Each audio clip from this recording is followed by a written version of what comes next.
Hi guys, एक और खास वीडियो में आपका स्वागत है। आज से हम एक नया चैप्टर स्टार्ट करने जा रहे हैं, रियल नंबर्स। एक बहुत ही एक लॉलीपॉप से कोई टॉपिक है, लॉलीपॉप से चैप्टर है जो आपको फ्री के मार्क्स दे देगा अगर आप इसे अच्छे से समझ जाएं और इसके कुछ अच्छे अच्छे क्वेश्चंस लगा ले तो। कॉपी पेन पकड़ के मेरे साथ बैठ जाइए और आज इस चैप्टर को अच्छे से खत्म कर देते हैं। हाँ, तो सबसे पहले बात होता है रियल नंबर्स का। तो रियल नंबर्स भाई क्या है? चैप्टर का नाम है रियल नंबर्स। तो रियल नंबर से आपके दिमाग में क्या आता है? मेरे दिमाग में तो ये आता है कि रियल नंबर्स क्या है? रैशनल नंबर्स और इरेशनल नंबर्स का एक कलेक्शन होता है रियल नंबर। रियल नंबर क्या है? कलेक्शन होता है। Real numbers is actually collection of rational and irrational numbers. Rational and irrational numbers. भाई, अब ये रैशनल का मतलब क्या है? इसके बारे में आगे भी और डिटेल में पढ़ेंगे, पर फिर भी एक ब्रीफ आइडिया रखते हैं। रैशनल मतलब कोई भी एक नंबर हो जिसे हम इस फॉर्म में लिख सकते हैं, पी बाई क्यू, मतलब एक फ्रैक्शन का टर्म हो। अब जरूरी नहीं कि फ्रैक्शन मतलब हमेशा नीचे जैसे 5/2 हुआ, 2/5 हुआ, जरूरी नहीं कि फ्रैक्शन मतलब ये। सिंपल नंबर को भी हम फ्रैक्शन नहीं बोलते। जैसे मैं सिर्फ 2 है, 2 भी एक फ्रैक्शन है। क्यों? 2/1, तो 2/1 तो 2 होता है, इसलिए जो 2 है वो भी एक फ्रैक्शन ही है।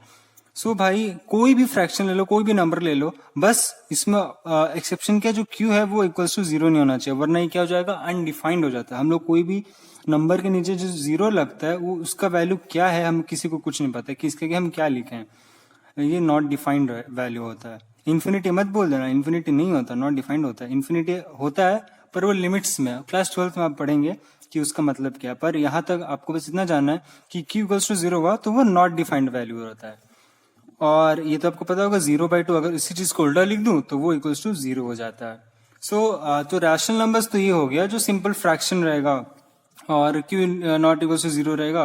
भाई, अब इरेशनल नंबर क्या? इरेशनल नंबर सेम मैंने सेम चीज नहीं है। इरेशनल नंबर में हम जो इरेशनल नंबर्स हैं उनको पी बाई क्यू फॉर्म में एक्सप्रेस नहीं कर सकते।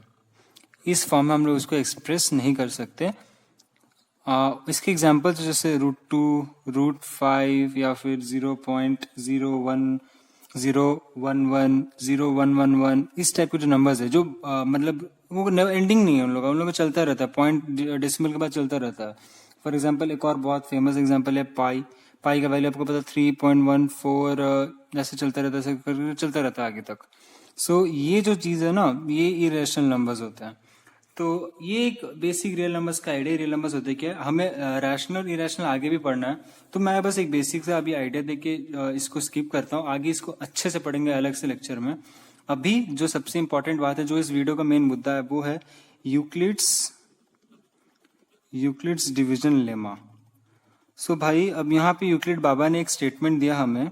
क्या स्टेटमेंट दिया? एक क्या प्रूवन स्टेटमेंट दिया, वो देखते हैं। लेमा, एक्चुअली लेमा का मतलब होता है एक प्रूवन स्टेटमेंट। एक स्टेटमेंट है, ऐसा कुछ बड़ा बात नहीं है, छुटकू सा एक स्टेटमेंट है जो कि प्रूवन है। वो मैंने ऑलरेडी वो प्रूवन ही है, मतलब उस स्टेटमेंट लिखेंगे वो प्रूव्ड स्टेटमेंट है, मतलब स्टेटमेंट कभी गलत नहीं होगा, वो सही स्टेटमेंट है। तो लेमा मतलब होता है एक स्टेटमेंट जो कि यूक्लिड बाबा ने दिया था हमें। तो यूक्लिड्स डिवीजन लेमा आखिर कहता क्या है? सपोज मैं आपको बोलता हूं, आप 64 को डिवाइड कीजिए। किससे डिवाइड करेंगे? चलिए 8 से डिवाइड करिए, हलवा सा। 8 से 64 हम ऐसे डिवाइड करते हैं, 8 64, तो 8 जा 64 माइनस करके 0। तो यहाँ तो क्या रिमाइंडर जो, अच्छा ठीक है। अब देखिए, अब 0 क्या अपने पास, इसको रिमाइंडर कहते हैं।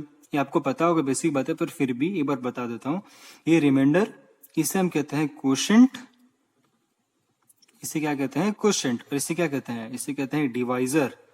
जो डिवाइड कर रहा है, मैंने जिसमें डिवाइड कर रहा है, जिस नंबर को डिवाइड कर रहे हैं उसको कहते हैं डिविडेंड। जिस नंबर को डिवाइड करेंगे उसको कहते हैं डिविडेंड। जिस नंबर से डिवाइड कर रहे हैं उसको करेंगे डिवाइजर। और जो नंबर मतलब मल्टीप्लाई करके हम यहाँ पे रिमाइंडर निकालते हैं उसको बोलते हैं क्वोशेंट। और जो अपने पास रह गया वो तो रिमाइंडर हो गया। हम इसी चीज को एक स्टेटमेंट में लिखने वाले हैं। कैसे लिखेंगे? देखिए, 64 इक्वल्स टू, जो डिविडेंड है वो इक्वल्स टू 8 इंटू 8 प्लस 0। कुछ फील आया? कुछ समझ आया? 64 क्या है? 64 डिविडेंड है। 8 अपने पास क्या है? 8 है अपने पास डिवाइजर। और 8 अपने पास क्या है? 8 अपने पास क्वोशेंट भी है। और 0 के अपने पास रिमाइंडर है। चलिए एक और एग्जांपल ले लेता हूँ, इसमें फील नहीं आया, चलिए एक और देख लेता हूँ। मैं जैसे आपको बोलता हूँ 25 को डिवाइड कीजिए आप 4 से, ठीक है। सो अभी क्या, तो अभी हम क्या करेंगे, हम क्या करते हैं 4 लेते हैं 25 लेते हैं, तो 4 6 24, रिमाइंडर हो गया 1। ओके, अब इसको हम स्टेटमेंट में लिखते हैं। कैसे लिखेंगे, हम लिखेंगे 25 equals to 4 into 6 plus 1। Perfect, मैंने बात तो सही है ना, 25 equals to 24 plus 1 is 25। So बात तो बराबर है। तो ये क्या है अपने पास, ये हो गया अपने पास डिविडेंड, जिस नंबर को हम डिवाइड कर रहे हैं, जिस नंबर से डिवाइड कर रहे हैं, डिवाइजर।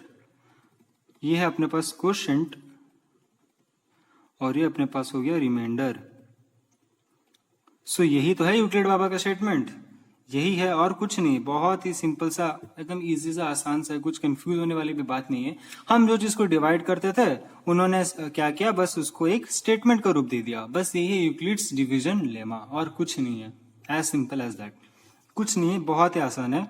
सो डिविडेंड, डिवाइजर, क्वोशिएंट, रिमाइंडर। अब आपको क्या याद रखना है जो बहुत जरूरी है, इसको आप इस सीक्वेंस को याद रखिए, क्योंकि आगे जो इसका एप्लीकेशन है उसमें आपको इसका सीक्वेंस पे ध्यान रखना पड़ेगा। क्योंकि अगर आपने इसको डिवाइजर को पहले बाद में कर दिया, क्वेश्चन को पहले कर दिया, तो आपका क्वेश्चन गलत हो सकता है। इसलिए आप इस जो फॉर्मेट को अच्छे से याद रख लीजिए, आगे आपका क्वेश्चन गलत नहीं होगा। क्या है कि जो भी डिवाइडेंड है, जो डिविडेंड है, इक्वल्स टू डिवीजर, पहले डिवीजर लिखना है, आप जिस नंबर से इसको डिवाइड कर रहे हैं, उसके बाद आप क्वेश्चन लिखेंगे, और उसके बाद प्लस रिमाइंडर, ये तो अपना है ही। और इसी को अपने जनरल भाषा में क्या लिखते हैं, सपोज कोई एक नंबर है ए जो कि डिवाइड हो रहा है बी के साथ, जिसमें क्वेश्चन आया क्यू प्लस रिमाइंडर मिला हमें आर। और यहाँ पे एक कंडीशन रहता है कि जो आर है, आर देखिए आर क्या है अपने पास, आर है अपने पास रिमाइंडर। तो रिमाइंडर क्या हो सकता है, रिमाइंडर या तो 0 होगा, या तो 0 होगा इक्वल टू साइन, या तो 0 से बड़ा होगा, 1 होगा, 2 होगा। पर कितना बड़ा होगा, जो डिविजर है, जो ये देखिए जैसे ये 4 है, तो ये जो 1 है, जो रिमाइंडर है, कभी भी 4 से बड़ा हो सकता है क्या, कभी नहीं। क्योंकि हम लोग तो भाई 4 का टेबल लेके ही माइनस प्लस करेंगे, तो कभी भी ऐसा तो हो नहीं सकता कि ये जो नंबर है 4 से बड़ा हो जाए। तो ये जो नंबर रहता है रिमाइंडर, हमेशा इससे छोटा रहता है, बी से। मतलब यहाँ पे बी मैंने क्या लिया, ये डिवाइजर है अपना, ये डिवाइजर है, ये डिविडेंड है, ये क्वोशिएंट है, और ये अपना रिमाइंडर है। तो ये जो रिमाइंडर का जो कंडीशन है वो ये है कि वो 0 या फिर 0 से बड़ा हो और इस बी से छोटा हो। तो ये रहता है एक जनरल एक्सप्रेशन, या फिर जनरल एक स्टेटमेंट है कोई भी नंबर के लिए, जहाँ पे A and B are any numbers, are any number, कोई भी नंबर हो सकते हैं। ओके, और जहाँ पे जो ए है वो ग्रेटर देन बी है, ऑब्वियसली ए बड़ा है तभी तो हम जैसे जहाँ पे 25 और 4, 25 बड़ा है 4 से, तभी हम लोग 25 4 ऐसे हम लोग स्टेटमेंट लिखे, डिवाइड किए। अब हम 25 को 4 से डिवाइड करेंगे तो भाई पॉइंट आ जाएगा ना, वहां पे तो खेल खत्म हो जाएगा, पॉइंट हमें नहीं चाहिए इसमें। सो ये मैंने कुछ बेसिक बातें थी यूक्लिड्स डिवीजन लेमा को लेकर, जो कि इंपॉर्टेंट है। सो यहाँ पे हो गया यूक्लिड्स डिवीजन स्टेटमेंट हो गया, और ए ग्रेटर देन बी हो गया। ये सब बातें अपने माइंड में रख लीजिए, ये आगे काम आने वाला है इसके एप्लीकेशन में। तो यूक्लिड्स डिवीजन लेमा इतना ही था, कुछ खास, इतना कुछ डिफिकल्ट नहीं था, इजी सा है, आप आराम से कर लेंगे। अब आगे कुछ देखते हैं। सो यूक्लिड्स डिवीजन लेमा के बाद अभी हम देखते हैं कि यूक्लिड्स डिवीजन एल्गोरिदम क्या है, और यहीं से क्वेश्चन बनता है अपना, यूक्लिड्स डिवीजन एल्गोरिदम। एल्गोरिदम देखते हैं ये क्या है। अब यूक्लिड्स डिवीजन एल्गोरिदम कुछ नहीं यार, ये एक तरीका है यूक्लिड बाबा ने जो दिया था हमें, कि 2 या 3 नंबर्स, ध्यान रखिएगा बहुत जरूरी है, 2 और 3 नंबर्स गिवन एनी 2 और 3 गिवन नंबर्स का HCF क्या होगा, HCF। कोई भी हमें गिवन 2 या 3 नंबर्स, सिर्फ 2 या 3 नंबर्स, उससे ज्यादा नहीं, 2 या 3 नंबर हमें दिया हुआ है, तो उन 2 या 3 मैंने जो नंबर्स गिवन है जितने भी, या तो 2 नंबर गिवन रहेंगे या तो 3 नंबर गिवन रहेंगे, तो उन नंबर्स का HCF क्या है, उन नंबर का HCF क्या है, ये हमें यूक्लिड्स डिवीजन एल्गोरिथम से पता चलता है। और सबसे पहले जानते हैं कि HCF क्या है यार, HCF किस बला का नाम है, HCF पूरा पोस्टमार्टम करते हैं। चलिए इसको अच्छे से, एक छोटा, ज्यादा टाइम नहीं, थोड़ा टाइम में इसको समझते हैं कि एक्चुअली HCF है क्या। सो एक ही वर्ड उठाते हैं, सबसे पहले एक F उठाते हैं, ठीक है, F क्या है। सो F से सबको पता होगा यार, फिर भी लेकिन मैं बता देता हूँ, F मतलब फैक्टर, अब फैक्टर का मतलब क्या है यार? फैक्टर किसे कहता है? ओके, सो फैक्टर कोई एक नंबर, फॉर एग्जाम्पल, चल एग्जाम्पल छोड़िए, पहले आपको बता देता हूँ फिर एग्जाम्पल देता हूँ कि फैक्टर मतलब अगर एक नंबर है मेरे पास, कोई एक नंबर है और मुझे एक दूसरा नंबर गिवन है, अगर वो नंबर उस नंबर को डिवाइड करने के बाद रिमाइंडर 0 देता है तो उसी को ही फैक्टर कहते हैं। क्या बोला मैंने? कि सपोज मेरे पास एक नंबर है ए, जो और एक मैंने आपको एक और नंबर दिया बी, चलिए इसको कैपिटल लिख देता हूँ ताकि फील आ जाए कि जो ए है वो छोटा है, जो बी है वो बड़ा है। कुछ जस्ट एग्जाम्पल है, कुछ नहीं यार चलेगा, एक तो अच्छे से एग्जाम्पल भी देखेंगे। तो अगर आपने क्या किया, बी को डिवाइड किया ए से और आपका जो रिमाइंडर है वो अगर 0 आता है, then A is a factor of B. Simple, कुछ कोई टेंशन नहीं, इतना ही बात है कि अगर हमने कोई भी नंबर को डिवाइड करता है और 0 आ जाता है तो जो नंबर है वो फैक्टर होता है। और इसमें क्या है कि जो b है वो ग्रेटर होता है a से, ठीक है, तब जाके ये फैक्टर रहता है। जो b है वो a से ग्रेटर रहना चाहिए, जो ये नंबर है वो बड़ा रहना चाहिए इस नंबर से। और हम लोग जब इसको डिवाइड करेंगे तो अपने पास जो रिमाइंडर वो क्या आना चाहिए, वो 0 आना चाहिए। ओके, फॉर एग्जाम्पल अब देखते हैं, जैसे मैंने कहा मैं बोलता हूँ आपको कि इज 5 अ फैक्टर ऑफ 10, बड़ा ही मैंने क्या बोल लॉलीपॉप सा। सो अगर 10 को 5 से मल्टीप्लाई करता हूँ, 2 जा 10 तो रिमाइंडर 0, तो yes 5 is a factor of 10।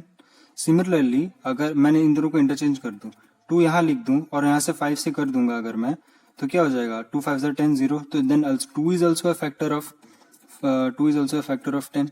So factor इतना ही होता है कि डिवाइड कर दिए, न्यूमरेटर 0 आ गया तो वो फैक्टर है।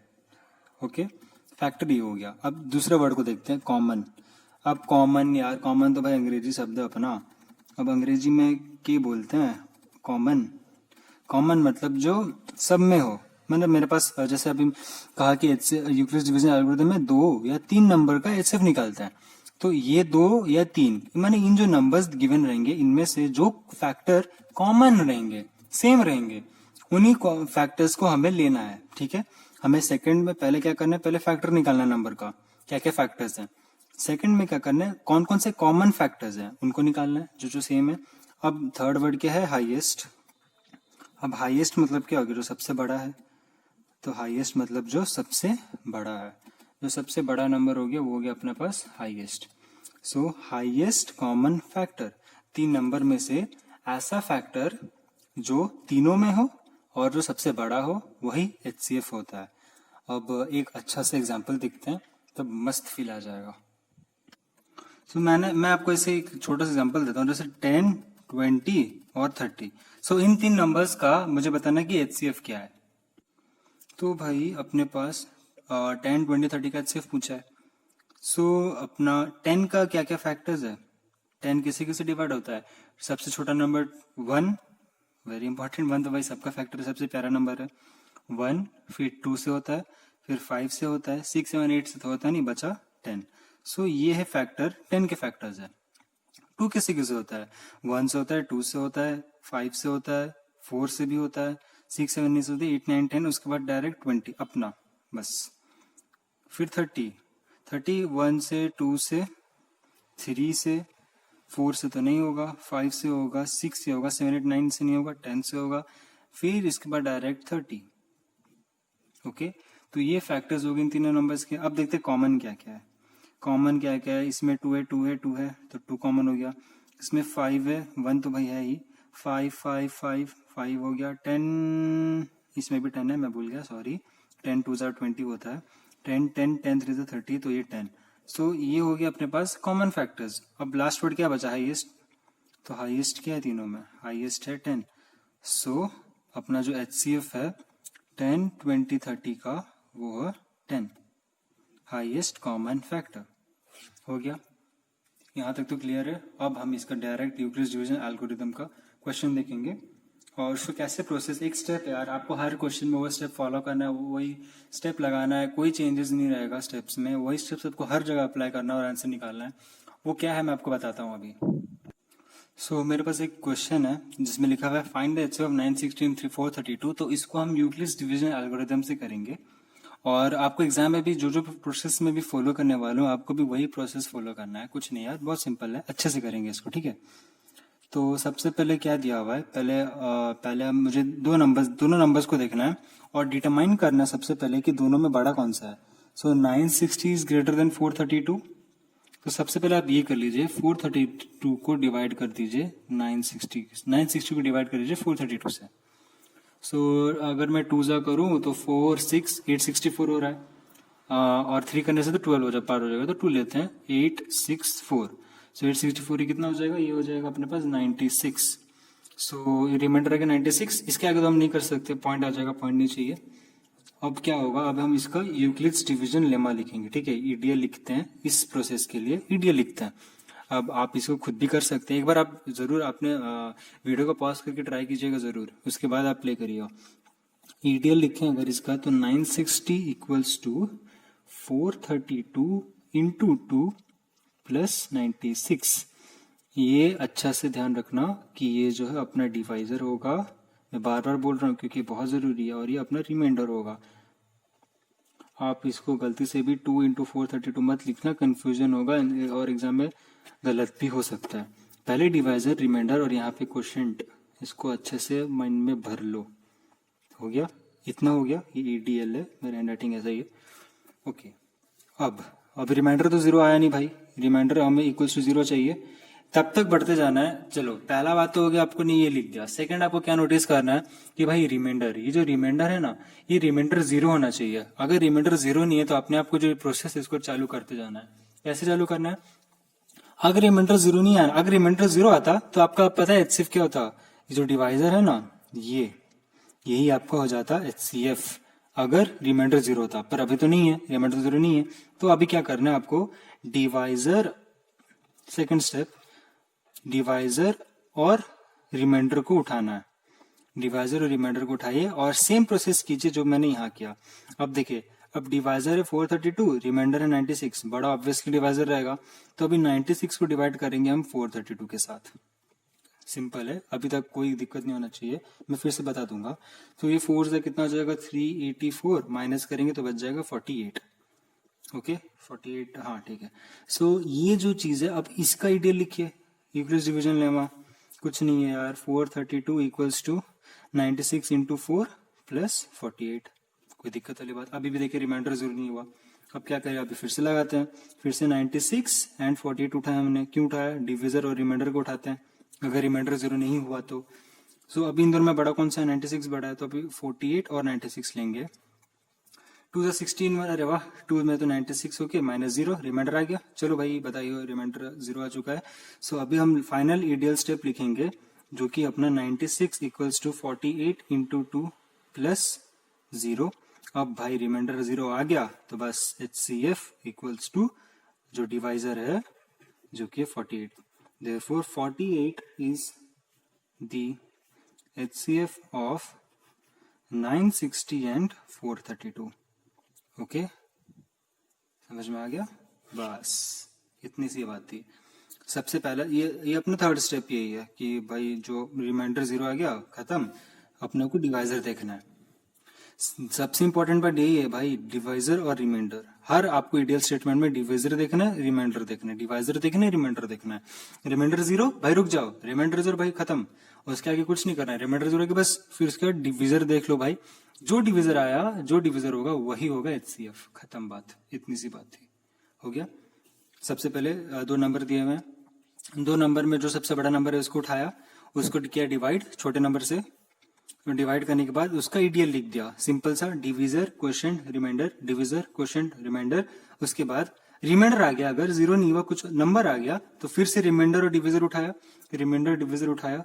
अब डिविजर बड़ा रहता है रिमाइंडर से हमेशा, या तो रिमाइंडर 0 रहता है, डिविजर से छोटा रहता है, हमने कंडीशन पढ़ा था ईडीएल में। अभी तो डिविजर को रिमाइंडर के साथ डिवाइड करेंगे, तो डिविजर को रिमाइंडर के साथ डिवाइड करने के बाद फिर से कुछ ईडीएल स्टेटमेंट मिला और हमें रिमाइंडर अभी भी 0 नहीं मिला, हम फिर आगे बढ़े, नेक्स्ट स्टेप में रिमाइंडर 0 मिल गया, अब बस रुक गया और कुछ नहीं। अब हम 0 से कुछ डिवाइड नहीं करेंगे, 0 आ गया, जो डिविजर है वही अपना एचसीएफ है, खत्म बात, जो डिविजर है वही अपना HCF है जब R जो रिमाइंडर इक्वल्स टू 0 हो जाए तो। ओके, सो ये हो गया अपना एक ये एप्लीकेशन था, यूक्लिड्स डिवीजन एल्गोरिथम है यही चीज और कुछ नहीं है। आपको इसके अलग अलग क्वेश्चंस लगाने हैं और आपका इजीली सॉल्व हो जाएगा यार, बहुत तुम जरूर फोड़ दोगे, इजी है। तो चलो यार देखो, मेरे पास एक और क्वेश्चन है जिसमें दिया है फाइंड HCF ऑफ 180, 252 एंड 324। मैंने कहा था ना 2 या 3 इसमें आता है नंबर्स यूक्लिड्स डिवीजन एल्गोरिथम में सॉल्व करने के लिए।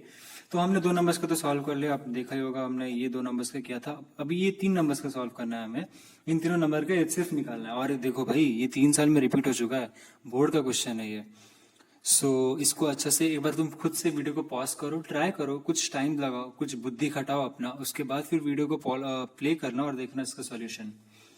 सो आपने सॉल्व करने का ट्राई किया होगा यार, ट्राई किया करो यार, मजा आएगा। नहीं हुआ तो क्या हुआ, अपन है ना, अभी तो हम लोग समझ रहे हैं ना। ट्राई करोगे तो मजा आएगा, आपको अपनी गलती रेक्टिफाई करने का मौका मिलता है, आपको समझ में आता है कि आपने कहाँ गलती की। अच्छा छोड़ो वो सब बात, अभी सॉल्व करते हैं। तो सबसे पहले 3 नंबर को हमें ऑब्जर्व करना है, तो 3 नंबर यार लिख देते हैं, 324, 252 एंड 180। तो अभी इसको डिक्रीजिंग ऑर्डर में, जो सबसे बड़ा नंबर क्या है 324, फिर 252 है, फिर 180 है। तो भाई सबसे पहले जो 2 बड़े नंबर है उनको उठाओ, 324 एंड 252। अब सेम प्रोसेस दोहराओ, क्या करना है, ईडीएल, इसका ईडीएल लिख दो, यूक्लिड्स डिवीजन लेमा, इसका स्टेटमेंट लिख दो। उसके लिए क्या करोगे, 252 को 324 के साथ आप डिवाइड कर दीजिए। सो 2 से करने से बड़ा हो जाएगा, 1 से करते हैं 252, सो ये 2 और ये 7, 72 हो गया। और तो इसका आगे फर्दर नहीं हो सकता, सो हम इसको लिख देंगे 324 equals to 252 into 1 plus 72। Remainder 0 है क्या, रिमाइंडर इक्वल टू 0 नहीं हुआ, सो हमें फिर से दोहराना पड़ेगा स्टेप। कैसे दोहराएंगे, हमें ये डिविजर लेना है और रिमाइंडर लेना है। 252 एंड 72 लेना है, ये बड़ा नंबर है ऑब्वियसली। सो 252 और अभी हम लोग क्या करते हैं, 72 और 252 को डिवाइड करते हैं। सो अब ये कैसे होगा, 72 और 252, 2 ज़ा नहीं, 3 ज़ा 21, 4 ज़ा 28 हो जाता है, तो 3 लेते हैं, 3 ज़ा 6, 21, तो कितना हो जाएगा ये, यहाँ 4, यहाँ 1, 6, 3, 36 आ गया। और 72 का टेबल में 36 तो नहीं आता भाई, आता है क्या, नहीं आता। सो अब देखते हैं, तो अभी लिख देते हैं इसका यूक्लिड्स डिवीजन लेमा लिखते हैं। सो इसके लिए हो जाएगा ये 72 इंटू 3 प्लस 36। सो भाई इतना आ गया अपने पास, 36 रिमाइंडर आ गया। अब अभी इसको फिर से लगाना पड़ेगा भाई, 72 और 36 लेंगे। क्यों लेंगे, क्योंकि हम डिविजर और रिमाइंडर लेते हैं, ये अपना आइडियल का स्टेप है। 72 और 36 लिया, लगाया, 36 और 72 को डिवाइड किया, तो 2 से 72 की ये रिमाइंडर 0 आ गया अपने पास। फिर से ईडीएल लिख दो। सो ईडीएल कितना हो गया, ईडीएल लिखने के बाद हो जाएगा ये 72 इक्वल्स टू 36 इंटू 2 प्लस 0। भाई 0 आते ही अब क्या पता चल गया कि HCF क्या है, जो डिविजर रहता है, HCF ऑफ किसका भाई, हमने 2 नंबर के लिए, तीनों का मत लिख देना, हमने लिखा है 2 नंबर का, 324 एंड 252, जो कि है 36। सो यहाँ तक हमने 2 नंबर का किया था। अब इसके आगे क्या करना है, यहाँ तक तो आप समझ गए होंगे, आपने किया भी होगा। सो यहाँ तक 36 आ गया सिर्फ। अब कुछ नहीं यार, अब बस ये नंबर और ये नंबर को ले लो, अब बस इन दोनों को लेके, जो इन दोनों के लिए किया अब इन दोनों के लिए कर दो। अब क्या करना है, now taking numbers, taking 180 and 36। कुछ नहीं यार, अभी भी दोनों में से बड़ा क्या ये है, तो बस 180 लो, 36 लो, कर दो। सो कितना जा रहा है ये, ये आ जाएगा 36, 3 ज़ा 18, 9, 4 ज़ा 24, 4 2, 6 ज़ा 6, अरे यार ये तो सिंपल है यार, 8 ज़ा 48 होता है ये, तो 8 ज़ा में 180 आ ही गया, ये तो 0 हो गया। सो 8 ज़ा 42 में मैंने डायरेक्ट हो जा रहा है ये भाई। सो यहाँ पे मैं लिख सकता हूँ 180 equals to 36 into, sorry very sorry, 5 ज़ा, मैं लास्ट में 0 था, 30 03 15 यस, इंटू 5 प्लस 0, तो ये हो गया 0। रिमाइंडर 0 आ गया भाई, रिमाइंडर 0 आने के बाद अब क्या बचा, हो गया, और कुछ बचा ही क्या, अब तो अपने पास 36 आ गया। 36 तो मतलब इन दोनों नंबर्स का भी HCF क्या हो गया 36, इनका भी HCF 36, इसका भी HCF 36, तो भाई अपने पास टोटल क्या आ गया 324, 252 और 180 का जो HCF है वो है 36। सिंपल था, कुछ नहीं यार। पहले हमने जो दो नंबर्स के लिखे हैं, पहले तुम भी इनमें से जो जो 3 नंबर दे रहेंगे इनमें से जो दो बड़े नंबर्स गिवन है उन दो बड़े नंबर्स को उठाना, उसका HCF निकालना, उसके HCF निकालने के बाद जो थर्ड नंबर रह जाता है उन दोनों का HCF निकालना। देखना कुछ अगर वही नंबर आ गया तो HCF है, कोई दिक्कत वाली बात नहीं है। और आपको, हाँ चलिए मैं आपको एक परफेक्ट मैंने क्या आइडियल सा स्टेटमेंट लिख के दे देता हूँ आपको हर क्वेश्चन में कैसा लगाना है, एक अच्छा सा आइडिया के लिए। ये क्वेश्चन समझ में आया तो भाई खाली क्वेश्चन ही दोनों करना, हमेशा देखना, हमेशा ये जो नंबर्स है ना सेम ही आएंगे मैक्सिमम केसेस में, ये नंबर हमेशा सेम ही आता है। ज़्यादा टेंशन मत लेना, हो जाएगा। क्वेश्चन सॉल्व करोगे हो जाए। आगे हम अलग से सीरीज लाएंगे यार क्वेश्चंस का, उसमें देखेंगे जरूर। अभी हम क्या करने वाला था, अभी हम स्टेप्स देखने वाले थे। तो सबसे पहले जो है आपका स्टेप 1 जो है कि आपको क्या करना है, आपको पहले जो दो नंबर्स गिवन है, सपोज आपको नंबर गिवन है A एंड B, या आपको दो नंबर गिवन था, तो आपको क्या करना है, सबसे पहले देखना बड़ा कौन सा। If A is greater than B तो आपको क्या करना है, ये करना है, B को A से डिवाइड करना है, कुछ क्वेश्चन आएगा और कुछ रिमाइंडर आएगा, ठीक है। सो आपको फिर EDL लिखना है। EDL क्या होगा, ये है अपने पास स्टेप नंबर 1। EDL आपको लिखना है A equals to BQ plus R। Okay, आपने इतना कर दिया। फिर इसके बाद आपके पास दो रास्ते हैं, सेकेंड स्टेप में दो रास्ते हैं। If R equals to 0 then stop, R0 then stop. आपका जो HCF है that is B itself। Okay, और एक क्या रास्ता है, अगर if R is not equals to 0 then again repeat step 1। कैसे रिपीट करना है, अब आपको कुछ नहीं करना, आपको अभी आपको R और B उठाना है, take B and R। Okay, take B and R, divisor and remainder आपको उठाना है और उसको भी फिर डिवाइड करना है। जैसे अब क्या इस केस में क्या B ग्रेटर देन R होगा, सो R और B उठाना है। फिर से इसमें कुछ मान लीजिए Q आता है और कुछ रिमाइंडर आता है आपका, मान लीजिए M, मैं से लिख दे रहा हूँ। तो यहां से आप फिर लिखेंगे B equals to R into Q plus M। Confuse मत होना, ये RQM मैंने लिख दिया, नहीं भाई, ये बस जैसे मैंने EDL लिख दिया इसे समझाने के लिए, पर आपको ये जो स्टेप है इसको करते जाना है जब तक R0 नहीं आ जाए। जब तक R0 नहीं आ जाए तब तक आपको इस स्टेप को रिपीट करते जाना है, ठीक है। अगर R0 आ गया तो वही HCF है।